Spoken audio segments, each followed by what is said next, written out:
சலுகைகள் மட்டும் ஆட்சியை நிர்ணயிக்காது, ஓய்வூதியதாரர்களின் நலனையும் அரசு கருத்தில் கொள்ள வேண்டும் என இபிஎஸ் 95 அனைத்திந்திய ஓய்வூதியர் நல சங்கம் தமிழ்நாடு தலைவர் கே. கனகராஜ் தெரிவித்துள்ளார். சென்னை கொளத்தூர் ஹரிதாஸ் ரோடு சர்ச் வளாகத்தில் இபிஎஸ் 95 அனைத்து இந்திய ஓய்வூதியர் நலசங்கம் தமிழ்நாடு சார்பாக சென்னை மண்டல செயற்குழு உறுப்பினர்கள் ஆலோசனைக் கூட்டம் மண்டல தலைவர் வி. பாலகிருஷ்ணன் அவர்கள் தலைமையில் நடைபெற்றது. இக்கூட்டத்திற்கு தலைவர் கே. கனகராஜ் அவர்கள் கலந்து கொண்டு தங்களின் நிலைப்பாடு குறித்தும் அடுத்த கட்ட நகர்வுகள் குறித்தும் ஆலோசனை வழங்கப்பட்டது. தொடர்ந்து செய்தியாளர்களை சந்தித்த தலைவர் கே. கனகராஜ் அவர்கள் மறுக்கப்பட்ட பறிக்கப்பட்ட எங்கள் சலுகைகளுக்காக மிகப்பெரிய போராட்டம் நடத்த இருப்பதாகவும் தெரிவித்தார். மேலும் 7 லட்சத்துக்கும் மேற்பட்ட குடும்ப ஓய்வூதியர்கள் இருக்கிறார்கள். எங்கள் வாக்கு இல்லாமல் ஒரு அரசு அமைய முடியாது. 2013 மன்மோகன் சிங் அரசால் கொடுக்கப்பட்டவைகள் எல்லாம் இப்போதுள்ள ஆட்சியாளரால் மறுக்கப்பட்டுள்ளது. இந்தியா முழுவதும் சுமார் 70 லட்சத்திற்கும் மேற்பட்ட ஓய்வூதியதாரர்கள் உள்ளனர். ஆனால் 30,000த்திற்கும் மேற்பட்டோருக்கு மட்டும்தான் மாதம் 1000 ரூபாய் வழங்கப்படுகிறது. உச்சநீதிமன்ற தீர்ப்பு வழங்கியும் இந்த அரசு செயல்படுத்தவில்லை. ஓய்வூதியதாரர்களை இந்த அரசு அவமானப்படுத்துகிறது. எங்களுக்கு வழங்கப்பட்டு வரும் சலுகைகளையும் உரிமைகளையும் பறிக்கப்பட்டு வருவது ஏற்க முடியாது. எங்களுடைய உரிமைக்காக மிகப்பெரிய போராட்டம் ஒன்றை அகில இந்திய அளவில் நடத்தவுள்ளதாகவும், குறிப்பாக கேரளா, ஆந்திரா, ஹரியானா, பாண்டிச்சேரி உள்ளிட்ட மாநிலங்களில் வழங்குவது போல் தமிழக அரசும் வழங்கிட வேண்டும். மத்திய அரசு தொடர்ந்து எங்களுக்கு துரோகம் விளைவித்து வருவது ஏற்புடையதல்ல. இனியும் காலம் தாழ்த்தாமல் எங்களுடைய கோரிக்கையை நிறைவேற்ற வேண்டும். அப்படி தவிர்க்கும் பட்சத்தில் சங்கத்தை ஒருங்கிணைத்து அடுத்த கட்ட முடிவு மிகப்பெரிய போராட்டம் நடைபெறும் என தெரிவித்தார். அன்பிற்குரிய தமிழ்நாடு இபிஎஃப் ஓய்வூதியர்களுடைய நல சங்கத்தினுடைய தோழர்களே, தோழியர்களே, உங்கள் அனைவருக்கும் என்னுடைய மனமார்ந்த நன்றி வணக்கங்கள். நாம் தொடர்ச்சியாக 2007ஆம்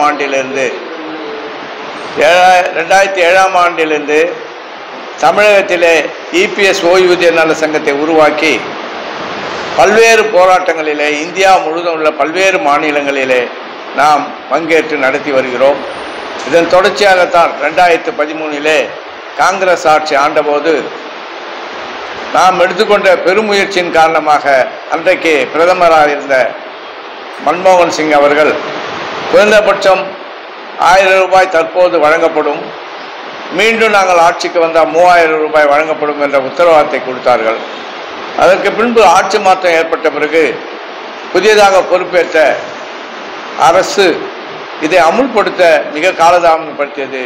மீண்டுமாக நாங்கள் போராடியதன் காரணமாக குறைந்தபட்சம் 1000 ரூபாய் என்று அறிவித்தார்கள். இந்த 1000 ரூபாய் என்பதை அனைவருக்கும் வழங்கப்படவில்லை. பல்வேறு காரணங்களை சுட்டிக்காட்டி ஒரு சிலருக்கு தான், குறிப்பாக இன்றைக்கு பென்ஷன் பெறுகிற 78 லட்சம் பேர்களிலே ஒரு 30 லட்சம் பேர்கள் மட்டும்தான் இந்த குறைந்தபட்ச ஓய்வூதியத்தை பெற்றுக்கொண்டிருக்கிறார். அதிலும் 500 ரூபாயிலிருந்து 2500 வரை தான் பெற்றுக்கொண்டிருக்கிறார்கள். இதை உயர்த்தி தர வேண்டும் என்று நாம் முயற்சி கொண்டிருக்கும் போது சுப்ரீம் கோர்ட்டினுடைய ஜட்ஜ்மெண்ட்டை காட்டி நாங்கள் விரைவில் அமுல்படுத்துவோம், அதுக்கான சில வரைமுறைகளை கொடுத்து நம்முடைய தொழிலாளிகளை பிளவுபடுத்தி விட்டார்கள். மீண்டுமா நாம் அனைவரும் ஒற்றுமையோடு இருந்து செயல்பட்டு எங்கேருந்து கண்டிப்பாக பண்ணலாம், அப்படி பண்ணலாமா, எந்த பாயிண்ட்லேருந்து வரணும்?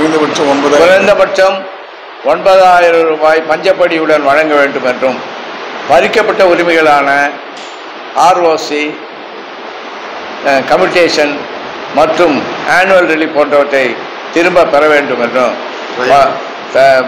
முக்கியமாக பறிக்கப்பட்ட முதியோர்களுக்கான ரயில் பயண சலுகைகளை திரும்ப வழங்க வேண்டும் என்ற கோரிக்கைகளை நாம் வலியுறுத்தி கொண்டிருக்கிறோம். இதன் அடிப்படையில் தான் இன்றைக்கு இந்தியாவில் பல்வேறு மத்திய அமைப்புகள் இருந்து கொண்டிருக்கிறது.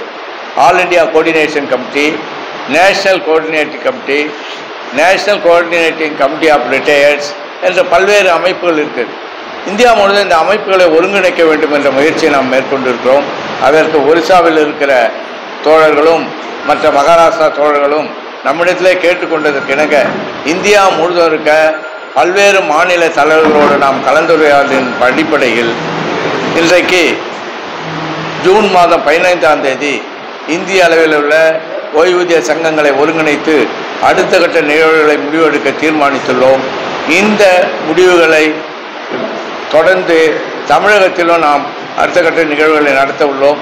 தமிழகத்தில் உள்ள அமைப்புகளுக்கு நான் ஒருங்கிணைப்பாளராக இருப்பதனாலும் இந்தியாவில் தேசிய அளவில் உருவாக்கப்பட்டுள்ள அந்த ஒருங்கிணைப்புக்கு அதுக்கும் ஒருங்கிணைப்பாளராக என்னை தேர்வு செய்துள்ளமையினாலும் நாம் தொடர்ந்து இந்த நிகழ்வுகளுக்காக பணியாற்ற வேண்டும், போராட வேண்டும், தொடர்ந்து சங்கத்தை வலுப்படுத்த வேண்டும் என்ற நோக்கத்தோடு தான் இன்றைக்கு சென்னை மாவட்டத்தில் இந்த கூட்டத்தை கூட்டியிருக்கிறோம்.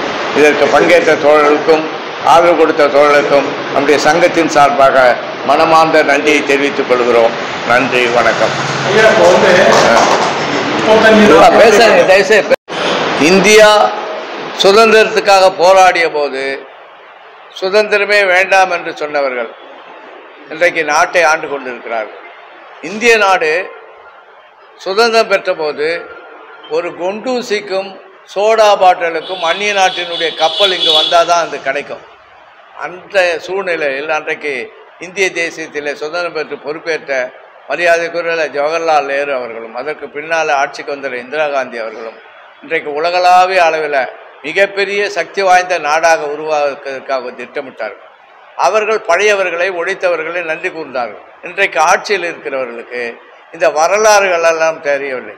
ஆகவே தான் இந்த நாடு உருவாவதற்கு ஆரம்ப காலத்தில் இந்தியா சுதந்திரம் அடைகின்ற காலத்திலும் அடைவதற்கு முன்பாக முதலாக இந்திய தேசத்திலே சர்க்கரை ஆலைகள் தான் முதல் துவங்கியது. ஏனென்றால் வெள்ளைக்காரன் அவன் டீயும் காப்பியும் சாப்பிட்றதுக்காக தமிழ்நாட்டில் இந்தியாவிலேருந்து சர்க்கரை உற்பத்தி பண்ணி அவன் எடுத்துக்கிட்டு போயிருந்தான்.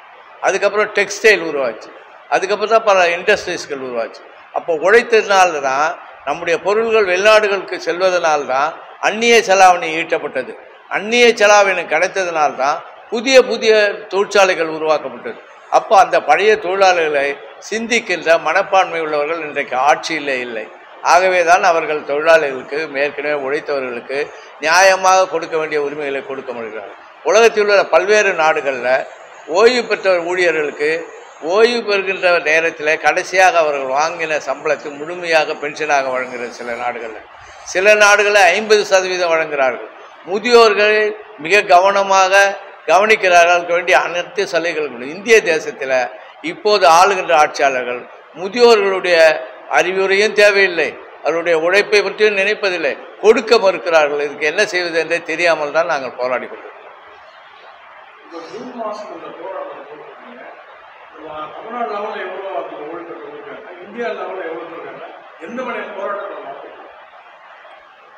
இந்திய அளவில் ஓய்வு பெற்றவர்கள் ஏறக்குறைய 80 லட்சம் பேர் இருக்கிறார்கள். இபிஎஃப் பென்ஷன் பெறுகின்றவர்கள் 80 லட்சம் பேர். குறிப்பாக தமிழகத்தில் பார்த்தீங்கன்னா 7.25 லட்சம் பேர் தமிழகத்தில் ஓய்வூதியம் பெற்றிருக்கிறார். தமிழக ஆட்சியாளர்கள் கூட இந்த 7.25 லட்சம் ஓய்வூதியர்களை குறித்தோ அவர்கள் குடும்பங்களில் உள்ள ஏறக்குறைய 28 லட்சம் ஓட்டை குறித்து இவங்களுக்கு அக்கறை இருக்குதா எனக்கு தெரியல. இந்தியாவில் ஒரு எம்பி ஒரு எம்எல்ஏ ஒரு ஓட்டில் 2 ஓட்டில் கூட தோற்று போகிறோம். பெண்களுக்கோ இல்லை வேறு சாராருக்கு சலுகை கொடுத்துட்டா போதும் அப்படின்னு நினைக்கிற ஆட்சியாளர்கள் எதிர்காலத்தில் அதனுடைய பலன்களை அவங்க அனுபவிக்க வேண்டிய கட்டாயம் வரும். ஆனாலும் நம்ம ஆட்சியாளர்களை தொடர்ந்து வலியுறுத்திட்டு இருக்கோம். பல அண்டை மாநிலங்களான கேரளா, புதுச்சேரி, ஹரியானா, ஆந்திர பிரதேஷ் போன்ற மாநிலங்களில் ஓய்வு பெற்றவர்கள் அவர்கள் இபிஎஃப் ஓய்வூதியம் பெற்றிருந்தாலும் கூட ஆண்டுக்கு 1 லட்சம் ரூபாய்க்கு கீழே வருமானம் உள்ள அனைவருக்கும் அவர்கள் 1500 ரூபாயிலிருந்து 3000 வரை சமூக பாதுகாப்பு ஓய்வூதியம் என்று வழங்குகிறார்கள். தமிழகத்தில் மட்டும்தான் இபிஎஃப் ஓய்வூதியத்தை சுட்டிக்காட்டி எந்தவித சலுகையும் வழங்க மறுக்கிறார். ஆகவே இவர்களை எதிர்த்து நாங்கள் மிகப்பெரிய எங்களுடைய பொருளாளர் கேட்டுக்கொண்டது போல தமிழகத்தில் மிகப்பெரிய ஒரு போராட்டத்தை நடத்த வேண்டும் என்று தீர்மானித்திருக்கோம். அந்த எந்த விதமான போராட்டம் என்பதை நாங்கள் ஆலோசித்து முடிவெடுப்போம். அதே நேரத்தில் 15ஆம் தேதி நடக்கிற அகில இந்திய கூட்டத்து குழுவிலையும் கூட நாங்கள் இது குறித்து ஆலோசித்து இந்திய அளவில் என்ன முடிவுகளை எடுப்பது என்று தீர்மானிப்போம். இந்த ஆலோசனைக் கூட்டத்தில் ஆவின் சங்க நிர்வாகி விஜயகுமார், நந்தகுமார், CKM ரூபன், நந்தகோபால், மத்திய சங்க துணைத் தலைவராகவும் சென்னை மண்டல செயலாளராக CKM ரூபன் அவர்களும், சென்னை மண்டல பொருளாளராக K கோதண்டம் அவர்களும் தேர்ந்தெடுக்கப்பட்டுள்ளனர். மேலும் கூட்டத்தின் முடிவில் மத்திய சங்க செயற்குழு கமிட்டி உறுப்பினர் M ஜெயக்குமார் நன்றியுரை வழங்கினார்.